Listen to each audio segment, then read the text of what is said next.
So, Krishna's death, this has to be one of the most debated stories in Indian mythology, right?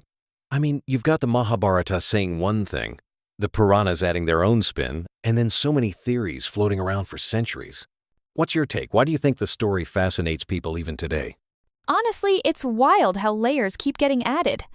I think it's because Krishna isn't just a mythic king, he's also an avatar, a kind of bridge between gods and humans. That makes any detail about his life or death feel like it matters on both a spiritual and a human level. And then, all these different sources tell the same event in totally different ways, which just pulls you in deeper.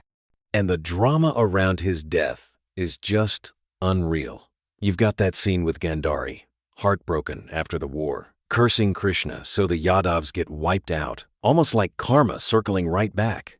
Then, the Yadav clan literally destroys itself. Talk about a prophecy coming true. Yeah, and what really gets me is how Gandhari's curse isn't just a throwaway story device. In both the Mahabharata and the Bhagavat Purana, it's used as this big symbolic warning: if you're the cause of someone else's destruction, eventually, you face destruction too.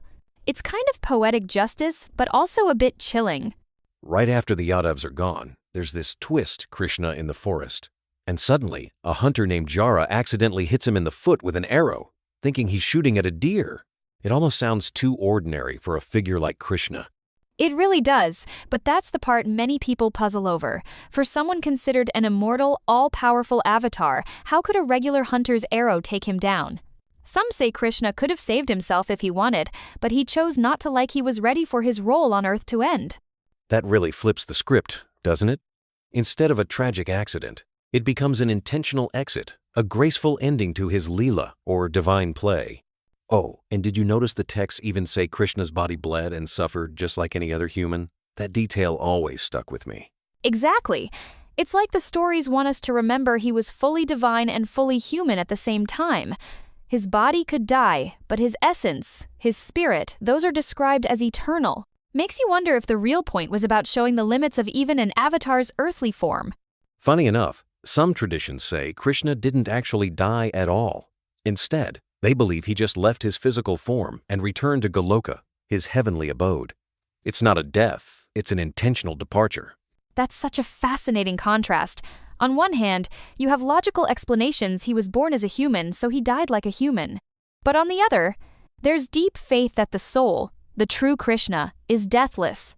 So, depending on what you focus on, reason or faith, you get two totally different answers. And that's what makes the story so powerful. It's almost like there are two parallel truths.